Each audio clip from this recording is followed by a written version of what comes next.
ஏற்கனவே வந்து டிஎம்கே வந்து ஒரு 5 ஆண்டுகள் வந்து இங்கே கவர்மெண்ட் வந்து கம்ப்ளீட் பண்ணியிருக்காங்கன்னு பொழுது இப்போ நீங்கள் ஒரு கேண்டிடேட்டாக அதுவும் புதுமுகமாக வந்து நீங்கள் நிற்கிறீங்க. இது வந்து சேலஞ்சாக இருக்கா இல்லை ரொம்ப எளிதாக இருக்கா?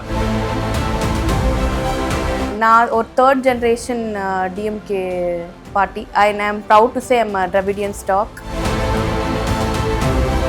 நீங்கள் ஒரு எம்எல்ஏ கேண்டிடேட்டாக இருக்கும் பொழுது இன்றைய சூழலில் பார்த்தோம்னா எம்எல்ஏக்கள் வந்து வெறும் தேர்தல் நேரத்தில் தான் வராங்க அப்படின்ற ஒரு விமர்சனம் அப்படின்றது இருக்குது. ஸோ ஏற்கனவே நீங்கள் கவுன்சிலராக இருந்திருக்கீங்க அண்ட் ஆல்சோ இப்போ நீங்கள் வந்து போட்டி இடுறீங்கன்னும் பொழுது இந்த மக்கள் அணுகிற விதம் அப்படின்றது நீங்கள் எப்படி வச்சுருக்கீங்க?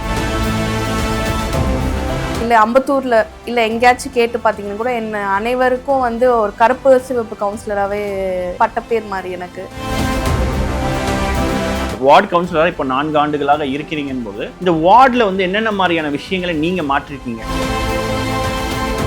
தமிழக வெற்றி கழகத்தினுடைய தலைவர் விஜய் அவர்கள் வந்து எல்லா இடத்துலையுமே ஒரு கேம்பெயினில் என்ன சொல்கிறார் அப்படின்னா, இங்கே களம் அப்படின்றது வந்து தாவேக்காவுக்கும் திமுகவுக்குமான போட்டி தான் அப்படின்னு சொல்லிட்டு. ஸோ இந்த பகுதியில் அப்படி தான் இருக்கா களம்?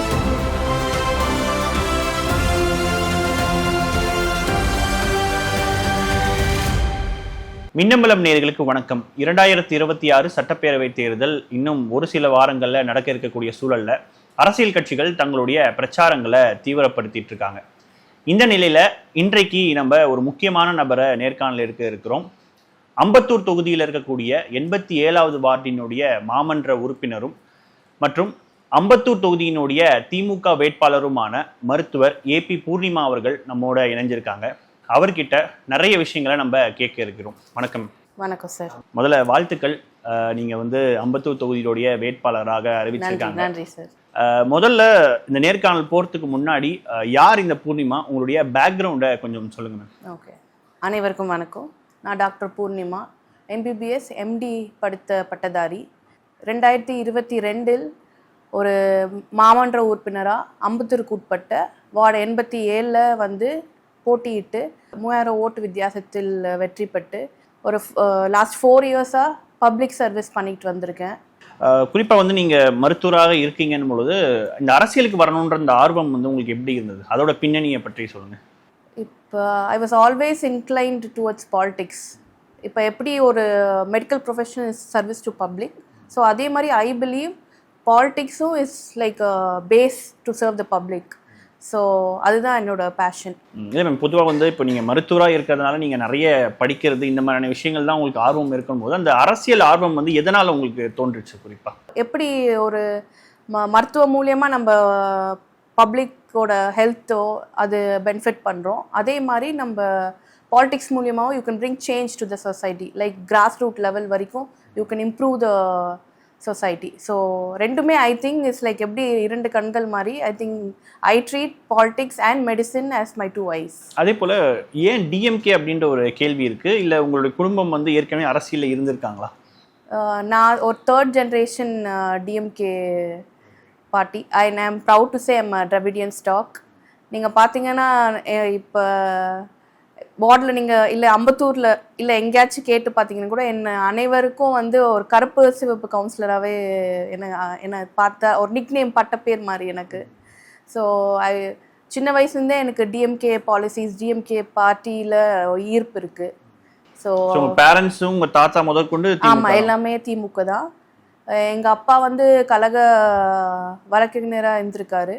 ஸோ குறிப்பாக 2003 நம்ம தலைவர் அரஸ்டானப்போ பிஐஎல் போட்டு Z-Class செக்யூரிட்டி, அது மூலியமாக பிஐஎல் போட்டு மூலியமாக Z-Class செக்யூரிட்டி வந்திருக்கு நம்ம கழக தலைவர். எப்போ அந்த போலீஸ் அராஜகம் பண்ண ஒரு விஷயம் மூலமாக. ஸோ இல்லை, உங்களுக்கு வந்து இப்போ நீங்கள் பாலிடிக்ஸ் வரணும் அப்படின்னு ஒரு ஸ்டேஜில் முடிவு பண்ணியிருப்பீங்க இல்லையா? அப்போது வீட்டில் என்ன மாதிரியான விஷயங்கள் உங்களுக்கு சொன்னாங்க? குறிப்பாக நீங்கள் ஒரு பெண்ணாகவும் இருக்கீங்கன்னு பொழுது ஒரு பெண்ணுக்கு நிறைய சேலஞ்சஸ் அப்படின்றது இந்த தேர்தல் காலத்தில் இருக்கும் பொழுது வீட்டில் என்ன சொன்னாங்க? முதல்ல வீட்டில் ஃபுல் சப்போர்ட் சார். ஸோ இப்போ நீங்கள் மற்ற கட்சி மாதிரி ஐயோ பெண்களுக்கு என்ன மதிப்பு இருக்கோ அப்படியெல்லாம் கிடையாது. டிஎம்கே பொறுத்த வரைக்கும் பெண்கள் தான் முக்கியம். எங்கள் சிஎம்ஏ ஒரு தாய் உள்ளம் கொண்ட சிஎம் தானே. ஸோ இல்லை கட்சியில் ஓகே, பட் ஃபேமிலியில் அந்த சப்போர்ட் உங்களுக்கு சப்போர்ட் இருக்குது. Yeah okay. அதே போல் மேம், நீங்கள் வார்டு கவுன்சிலராக இப்போ 4 ஆண்டுகளாக இருக்கிறீங்கன்னு போது இந்த வார்டில் வந்து என்னென்ன மாதிரியான விஷயங்களை நீங்கள் மாற்றிருக்கீங்க கம்பேர் டு இதற்கு முன்னாடியோட பார்க்கும் பொழுது? ஓகே, வார்டு இப்போ என்னோட மேம்பாட்டு திட்டத்தில் இல்லை கார்ப்பரேஷன் மூலம் கொண்டு வந்த ப்ராஜெக்ட்ஸு இப்போ பார்த்தீங்கன்னா எஜுகேஷன், ஐ திங்க் எஜுகேஷன் தான் ஒரு base to bring a change to the society. So அதுதான் எங்கள் தலைவரோட மெயின் ஃபோக்கஸ் கூட. Because he treats education and health care பாலிசிஸை நீங்கள் கம்பேர் பண்ணிங்களா வேர்ல்டு அளவுக்கு திரும்பி பார்க்க வைக்குது. ஸோ நான் கவுன்சிலர் ஆன அப்புறம் ஒரு மிடில் ஸ்கூல், ப்ரைமரி ஸ்கூல் என்னோட ஃபண்டில் இப்போ கட்டி இருக்கோம். ப்ளஸ் நம்ம மழைநீர் வடிகால்கள் மற்றும் under ground drainage systems, parks, இப்போ ஒரு குளம் தூர்வாரி அது ஒரு வாக்கிங் பார்க் மாதிரி சேஞ்ச் பண்ணியிருக்கோம். ஸோ இது மாதிரி எப்படி ஒரு பாடி ஒரு பூர்வீக கிராமம்னு சொல்கிற வந்து அந்த டேக்லைனை மாற்றணும் தான் என்னோட மெயின் குறிக்கோள். ஸோ 4 இயர்ஸாக நான் அது பண்ணிகிட்ருக்கேன். ஸோ இப்போ அம்பத்தூர் லெஜிஸ்லேட்டிவ் மெம்பரானா ஒரு ஹாலிஸ்டிக் டெவலப்மெண்ட் இன்க்ளூட் பண்ணி பண்ணலான்னு தான் என்னோட எய்ம். முதல்ல இந்த கேண்டிடேட் அனௌன்ஸ் பண்ணும்போது உங்களுக்கு எப்படி இருந்தது? முதல்ல ரொம்ப சந்தோஷமாக இருந்துச்சு. ஸோ அதுக்கு காரணமான நம்ம கழகத் தலைவர், எங்களோட இளம் தலைவர், எங்கள் மாவட்ட கழக செயலாளர் மாண்புமிகு இந்து சமய அறநிலையத்துறை அமைச்சர், அவரோட நல்லாசி பட்டு தான் நான் ஒரு கேண்டிடேட்டாக, அதுவும் இந்த வாட்டி நீங்கள் கேண்டிடேட் லிஸ்ட் பார்த்தீங்கன்னா நிறைய பெண்கள், புதுமுகங்கள், குறிப்பாக மருத்துவர்கள் இறக்கியிருக்காங்க. ஸோ அது நினச்சி ஒரு I was very happy. So அதே போல் இப்போது ஏற்கனவே வந்து டிஎம்கே வந்து ஒரு 5 ஆண்டுகள் வந்து இங்கே கவர்மெண்ட்டை வந்து கம்ப்ளீட் பண்ணியிருக்காங்கன்னும் பொழுது இப்போ நீங்கள் ஒரு கேண்டிடேட்டாக அதுவும் புதுமுகமாக வந்து நீங்கள் நிற்கிறீங்க. இது வந்து சேலஞ்சாக இருக்கா இல்லை ரொம்ப எளிதாக இருக்கா? ரொம்ப எளிதாக இருக்குது. பிகாஸ் கடந்த 5 இயர்ஸாக நாங்கள் செஞ்ச அச்சீவ்மெண்ட்ஸ், பப்ளிக் சர்வீஸ், எண்ணற்ற திட்டங்கள்லே இப்போ யார் நின்னாலும் ஜெயிக்கிற மாதிரி தான் இருக்குது களம். It's more welcoming. So because 5 years we've achieved lot of things.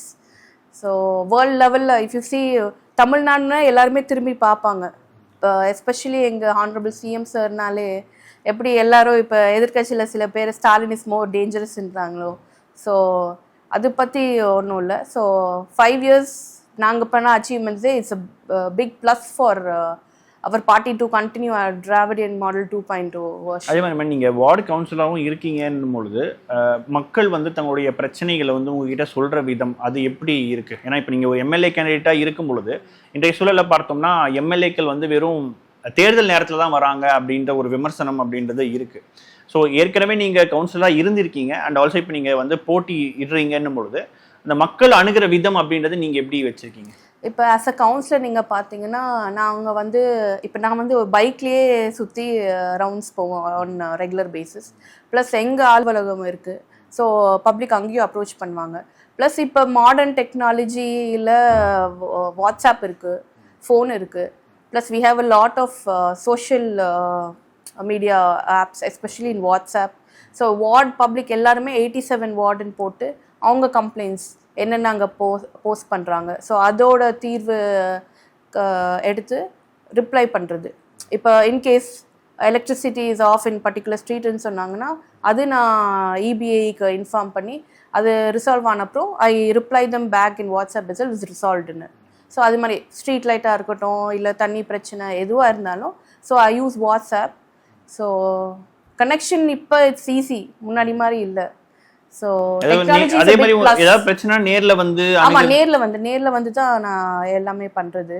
இப்போ நீங்கள் என்ன மாதிரியான அணுகுமுறையை வச்சிருக்கீங்க ஆஃப்டர் எம்எல்ஏ? ஏன்னா இப்போ நீங்கள் வந்து ஒரு வார்டுக்கு ஒரு கவுன்சிலராக இருக்கிறீங்க. பட் இப்போ இந்த அம்பத்தூர்ல வந்து கிட்டத்தட்ட ஒரு 13 வார்டுகளுக்கு மேலே இருக்குது. ஸோ இதை எப்படி நீங்கள் அணுக போகிறீங்க மக்கள்கிட்ட? இல்லை இப்போ எப்படி ஒரு கவுன்சிலராக நான் வந்து பப்ளிக் ஈஸி அப்ரோச்சாக இருந்தேனோ அதே மாதிரி என்னோட எய்ம் வந்து இப்போ 13 வார்டோட கவுன்சிலர் எப்படி வேலை செய்வாங்களோ அதே மாதிரி தான் நானும் இப்போ வேலை செய்ய போகிறேன். ஸோ அதே மாதிரி ஈஸியாக அப்ரோச்சபிள் தான் இருப்பேன். ஸோ ப்ளஸ் அலுவலகம், நான் பிறந்து வளர்ந்தது எல்லாமே இங்கே தான். I am resident of Ambattur. Yeah, so அது மாதிரி. So I think public will be easily you know. இப்போ நீங்க வந்து இப்போ கேண்டிடேட் அனௌன்ஸ் பண்ணதுக்கு அப்புறமா இந்த அம்பத்தூர்ல வந்து என்னென்ன மாதிரியான சில பிரச்சனைகள் இருக்கிறதா நீங்க பாக்குறீங்க மேம்? நீங்க அதுக்கு என்ன தீர்வு வந்து வைக்க போறீங்க? இப்போ பாஸ்ட் 5 இயர்ஸ்ல எங்க கவர்மெண்ட்ல நீங்க பாத்தீங்கன்னா நம்ம பாடி நிறைய அண்டர் கிரவுண்ட், இப்போ நான் அம்பத்தூர் நீங்கள் பார்த்தீங்கன்னா கடந்த 2011 முனிசிபாலிட்டி டு சென்னை கார்பரேஷன் இணைந்தது. ஸோ சில ரோட்ஸில் வந்து பேஸ்லேருந்து ஃபார்ம் பண்ணோம். ஸோ ரோட் ஃபார்மிங்காக இருக்கட்டும், நியூ ரோட்ஸ் ரீலேயிங் பண்ணுறதா இருக்கட்டும், அண்டர் கிரவுண்ட் ட்ரைனேஜ் சிஸ்டம் கொண்டு வரதா இருக்கட்டும், ப்ளஸ் குளங்கள், பார்க்ஸ், ஹை மாஸ் லைட்ஸ் எல்லாமே பாஸ்ட் 5 இயர்ஸ் எங்கள் கழக ஆட்சியில் பண்ணது. ஸோ அது இன்னும் அடிஷ்னலாக சேர்த்து நம்ம அம்பத்தூரை ட்ரான்ஸ்ஃபார்ம் பண்ணுவோம் கண்டிப்பாக. இல்லை உங்களுக்கு ஒரு விஷன் இருக்கும்ல மேம், அம்பத்தூரை இந்த மாதிரி மாற்றணும்னு, அது என்னென்ன வச்சுருக்கீங்க மேம்? இப்போ அம்பத்தூர் நீங்கள் பார்த்தீங்கன்னா குறிப்பாக என்ன சொல்லுவாங்கன்னா, ஒரு ஹாஸ்பிட்டல் இல்லை, இங்கேருந்து கேஎம்சி போகணும் இல்லை ஜிஹெச் போகணும், அது ஒரு பெரிய கோரிக்கையாக வச்சுருக்காங்க. ஸோ ஆஸ் அ டாக்டர் எனக்கு தெரியும் அந்த அந்த வாய்டு எப்படி ஃபில் பண்ணணுன்னு. So that will be my main focus as of now. So அதுக்கப்புறம் பார்த்தீங்கன்னா ஒரு ஹாலிஸ்டிக் டெவலப்மெண்ட், இப்போ கிராஸ் ரூட் லெவல்லேருந்து எப்படி roads, better drainage systems, under ground drainage systems, plus இன்னொரு மெயின் ஃபோக்கஸ் வந்து இப்போ இது ஒரு முனிசிபாலிட்டிலேருந்து கார்ப்பரேஷன் போனதுனால நிறைய ஓப்பன் ட்ரெயின்ஸ் இருக்குது. ஸோ அந்த ஓப்பன் ட்ரெயின்ஸ் எல்லாம் க்ளோஸ் ட்ரெயின்ஸாக மாற்றி, அப்புறம் இபி டிபார்ட்மெண்ட் பார்த்தீங்கன்னா நிறைய ஓவர் ஹெட் லைன்ஸாக இருக்குது. ஸோ அது யூஜியாக கன்வெர்ட் பண்ணி பண்ணலான் தான் இந்த ஃபஸ்ட்டு மெயின் 3 ஃபோக்கஸ் ஏரியாஸாக இருக்குது எனக்கு. அதே போல் இந்த மழை நீர் இந்த மாதிரியான விஷயங்கள், குறிப்பாக மழை பெய்யும் போதெல்லாம் வந்து சென்னை வந்து மிகப்பெரிய அளவுக்கு பாதிக்கப்படுறதை நம்ம எல்லாம் பார்க்குறோம். இந்த பகுதி அப்படின்றது எப்படி இருக்குது? குறிப்பாக இதுக்கு ஏதாவது நீங்கள் ஒரு தீர்வு வச்சுருக்கீங்களான்னு? இப்போ அதோட வேலைகள் ஆல்ரெடி நடந்துட்டுருக்கு. ஸோ சென்னை பார்த்திங்கன்னா முன்னாடி இந்த சென்னை வேறு, எங்கள் கழக தலைவர் வந்த அப்புறம் சென்னை இருக்கிற வேறு. ஸ்டார்ம் வாட்டர் ட்ரெயின் திட்டங்கள் இன்னும் நடைபெற்று இருக்கிறது. ஸோ நெக்ஸ்ட்டு 1-2 மான்சூன் சீசன்ஸில் ஒரு ட்ராப் கூட நிற்காத அளவுக்கு சென்னையே நாங்கள் ட்ரான்ஸ்ஃபார்ம் பண்ணிடுவோம். குறிப்பாக அம்பத்தூரில் ஆல்சோ இப்போ கொரட்டூர் ஏரின்னு பார்த்தீங்கன்னா, கொரட்டூர் வந்து கொரட்டூர் என்னோடய வார்ட்லேயே வருது. ஸோ இப்போ பெரிய திட்டம், அதாவது ட்ரெயினையே டெமாலிஷ் பண்ணி ஒரு பெரிய ட்ரெயினாக இப்போ கன்வெர்ட் பண்ணிகிட்ருக்கோம். ஸோ இதுக்கு மேலே சென்னை எப்படி இப்போ மான்சூனா மீம்ஸ் ஆக்குறாங்க, அது மாதிரி பாசிபிளே இருக்காது. எதிர்கட்சியில் என்ன கண்டென்ட் போடுறதே அவங்களுக்கு தெரியாது. ஸோ அந்த transformation we will achieve soon. Okay ma'am. அதே மாதிரி அம்பத்தூர் அப்படின்னு நம்ம எடுத்துக்கிட்டாவே இண்டஸ்ட்ரியல் ஹப் அப்படின்றது தான் இந்த ஏரியாவுடைய ஒரு பேராக இருக்குது. ஸோ இந்த இடத்துல வந்து நிறைய சிறு குறு தொழிலாளர்கள் வந்து நிறைய இருக்காங்க. ஸோ அவங்களுக்கு நீங்கள் ஏதாவது ஒரு திட்டத்தை வச்சுருக்கீங்களா மேம்? திட்டத்தை எங்கள் கழக தலைவரே ஆல்ரெடி நிறைய எம்எஸ்எம்இஸ் ப்ரைம் ஃபோக்கஸ் பண்ணி நிறைய இது பண்ணிகிட்ருக்காங்க. ஸோ அதே அப்படியே கண்டினியூ பண்ணி எப்படி ட்ரில்லியன் எக்கானமி நாங்கள் அச்சீவ் பண்ணணுன்னு எங்கள் கழக தலைவரோட விஷனாக இருக்கோ, அது கண்டிப்பாக நாங்கள் திராவிட மாடல் 2.0லையும் அச்சீவ் பண்ணுவோம். ஓகே. அதே போல் மக்களினுடைய சில அடிப்படையை நம்ம பார்த்தோம்னா, இந்த பேருந்து வசதிகளாக இருக்கட்டும், இந்த மாதிரியான இஷ்யூஸுமே வந்து அம்பத்தூரில் இருக்கா? இதுக்கு நீங்கள் என்ன மாதிரியான தீர்வு வச்சுருக்கீங்க? இப்போ நீங்கள் பார்த்தீங்கன்னா ஒரு 6 months பேக் வந்து சிஎம்டிஏ ஃபண்ட் மூலியமாக நம்ம அம்பத்தூரில் ஒரு world class infrastructure bus stand போட்டிருக்கோம். ஸோ ப்ளஸ் அவங்கவுங்க நிதியில், இப்போ சட்டமன்ற உறுப்பினர் நிதியாக இருக்கட்டும், இல்லை மாமன்ற நிதியாக இருக்கட்டும், பஸ் ஷெல்டர்ஸ் நாங்கள் ஓப்பன் பண்ணியிருக்கோம். இப்போ Padi flyover expansion is also on the way. So plus metro work also will commence soon. So all this will get covered. Okay. அதே போல் நீங்கள் ஒரு பெண்ணாகவும் இருக்கிறதுனால, இப்போது இந்த தொகுதியில் வந்து நிறைய பெண் வாக்காளர்கள் அப்படின்றவங்க நிறைய இருப்பாங்க. அவங்களோட உங்களுடைய கனெக்ட் அப்படின்றது எப்படி இருக்குது? அவங்கக்கிட்டேருந்து என்ன மாதிரியான ரெஸ்பான்ஸ் வருது? இப்போ அவங்க எப்படி என்னை ட்ரீட் பண்ணுவாங்களோ, அவங்க வீட்டு பொண்ணு, அவங்க வீட்டு சகோதரியாவோ தோழியாக தான் ட்ரீட் பண்ணுறாங்க. So it's very welcoming. Okay. இல்லை, ஏன் இந்த கொஸ்டின் வருதா மேம், இப்போ எதிர்கட்சிகள் வந்து வைக்கக்கூடிய ஒரு குற்றச்சாட்டாக என்ன இருக்குன்னா, சட்டம் ஒழுங்கு சரியில்லை, அதுபோல் பெண்களுக்கு பாதுகாப்பே இல்லை அப்படின்ற மாதிரியான ஒரு கேம்பெயின் வந்து தொடர்ந்து எதிர்கட்சிகள் ஒரு குற்றச்சாட்டாக வைக்கிறாங்க. ஸோ அப்படி பார்க்கும் பொழுது அதை எப்படி நீங்கள் ஃபேஸ் பண்ணுறீங்க அந்த விஷயம்? அது முழுக்க ஒரு தவறான ஒரு குற்றச்சாட்டு தான் நான் சொல்வேன். Because Chennai is one of the safest cities. இப்போ எப்படி எதிர்கட்சிக்கு என்ன சொல்லணும், என்ன விமர்சனம் எங்கள் மேலே வைக்கணுன்னே தெரியாதனால இதெல்லாம் ஒரு பொய் விமர்சனம் தான் நான் அது கன்சிடர் பண்ணுறேன். பிகாஸ் நான் ஒரு கவுன்சிலராக இருந்து நான் நைட்டு 3 o'clock இருக்கட்டும், 2 o'clock இருக்கட்டும், ரோடு போடுறதுல நான் ப்ளஸ் எங்கள் சக மாமன்ற உறுப்பினர் அது எல்லாமே நாங்கள் பண்ணிட்டு தான் இருக்கோம். ப்ளஸ் அது மாதிரி இந்த ஃபால்ஸ் அக்யூசேஷன் தான் நான் நினைப்பேன். பட் நீங்கள் போகிறப்போ மக்கள் நிறைய பிரச்சனைகள் முன்வைக்கிறாங்களே, அதில் வந்து இந்த சேஃப்டி இல்லைன்ற மாதிரியான குறைகள் ஏதாவது உங்ககிட்ட? இல்லை, இது வரைக்கும் வந்ததே இல்லை. இப்போ அடுத்து வந்து நம்ம பொலிட்டிக்கலாக சில விஷயங்கள் நம்ம பார்த்தோம்னா, இப்போ குறிப்பா இளைஞர்களுடைய ஓட்டுமே வந்து இங்க தீர்மானிக்கக்கூடிய ஒரு விஷயமா இருக்கு. குறிப்பா தமிழக வெற்றி கழகத்தினுடைய தலைவர் விஜய் அவர்கள் வந்து எல்லா இடத்துலயுமே ஒரு கேம்பெயின்ல என்ன சொல்றாரு அப்படின்னா, இங்க களம் அப்படின்றது வந்து தாவேகாவுக்கும் திமுகவுக்குமான போட்டி தான் அப்படின்னு சொல்லிட்டு. ஸோ இந்த பகுதியில அப்படிதான் இருக்கா களம்? நீங்க எப்படி பாக்குறீங்க? இல்லை சார், எங்கள் கழக தலைவர் சொல்கிறது மாதிரி இது தமிழ்நாடுக்கும் டெல்லிக்கான போட்டி. ப்ளஸ் இது ஏடிஎம்கேக்கும் டிஎம்கேக்கும் ஏடிஎம்கே இருக்க போட்டி. ஸோ டிவிக்கே நாங்கள் கன்சிடரே பண்ணுறதில்ல எங்கள் களத்தில். ஸோ அவங்க வந்து உங்களுக்கு ஒரு டஃப்பாக இருப்பாங்கன்னு இல்லை சார், டெஃபினெட்லி இல்லை. மேம் அதே மாதிரி இப்போ நீங்கள் கேம்பெயின் பண்ணுறீங்க இதெல்லாம் ஓகே. பட் அதுக்கப்புறம் நீங்கள் வெற்றி பெற்றதுக்கு அப்புறமா நான் வந்து முதல் 100 நாட்கள் அல்ல 1 வருடங்களுக்குள்ளே இதை நான் அச்சீவ் பண்ணணும் அப்படின்னு ஒரு எய்ம் இருக்கும் இல்லையா? அது என்ன மாதிரியான விஷயங்கள் நீங்கள் வச்சுருக்கீங்க? அந்த 3 நான் சொன்ன மாதிரி hospital plus conversion of over head lines into under ground and விடுபட்ட தெருக்கில் மழைநீர் வடிகால் பணிகளை ஸ்டார்ட் பண்ணி ஃபினிஷ் பண்ணோம். என்னோட மெயின் 3 ஃபோக்கஸ் ஏரியாஸ். அதே மாதிரி எஜுகேஷன் சம்மந்தமாக வேறு என்ன மாதிரி திட்டங்கள் வச்சுருக்கீங்க மேம்? குறிப்பாக இப்போ எஜுகேஷன்னா இப்போ ஸ்கூல்ஸ் நிறைய ஆல்ரெடி இருக்குது நம்ம அம்பத்தூர் கான்ஸ்டுவன்சியில்.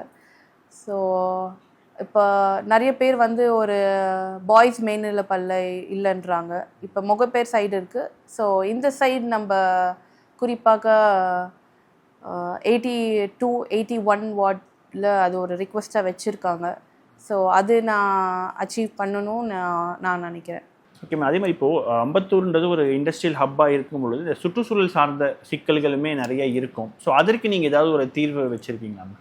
ஆமாம், நம்ம கொரட்டூர் ஏரி இருக்குது. ஸோ அதில் வந்து இந்த கழிவுகள் வந்து லெட் அவுட் பண்ணுறாங்கன்னு அது ஒரு குற்றச்சாட்டாக இருக்குது. ஸோ அதை என்ஜிடி மூலமாக சேர்ந்து அதுக்கு ஒரு சொல்யூஷன் கொண்டு வந்து கொரட்டூர் ஏரியை ஒரு ஒரு பூங்காவாக ஒரு ஒரு சாங்சுரியாக அது கன்வெர்ட் பண்ணணுன்னு அது என்னோடய விஷ் லிஸ்ட்டில் இருக்குது. ஸோ அதுவும் நான் அச்சீவ் பண்ணுவேன்னு நான் நம்புகிறேன். Okay ma'am. இறுதியாக ஒரு கேள்வி என்ன, உங்கள் தொகுதி மக்களுக்கு நீங்கள் என்ன சொல்ல விரும்புகிறீங்க மேம்?